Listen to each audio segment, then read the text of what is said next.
ilikuwa hii? Hapana. Ilikuwa hii. Hapana, yangu ilikuwa dress.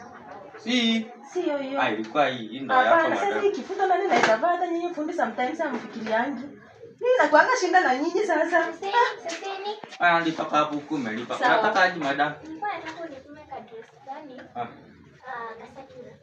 Kama haka na shona hapa? Kuja hapa.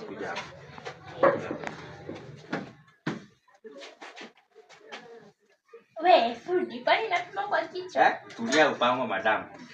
Sawa basi.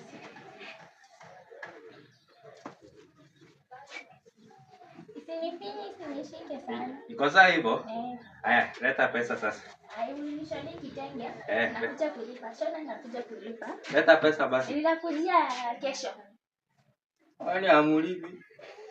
A few moments later. Wewe fundi. Kwa nini yangu? Nakuja kuona kama unashona. Kai nilijua nyinyi wezi. Na nilikuwa naambiwa nyinyi wezi. Ona. Mimi tusharudi. Ona, 30 minutes ni mingi basi. Customer. Aya, mlinifukuza saa hii mnaju bando. Kwanza nimekumbuka hapo ilikuwa kamisi. Kamisi hawa ni wezi. Yangu hadi zakata. Kwanza ninachukua. Kama ni kamisi basi kwa ajilipa nayo. Unajilipa na matili yangu na unalipa kazi. Mimi nimetumwa na ibilisi saitani mniharibia kazi. Jilipa na hii. Mimi najia kazi hadi kama waweza na kazi. Kama ni kamisi basi wapi kamisi hiyo unasema kamisi. Hapo na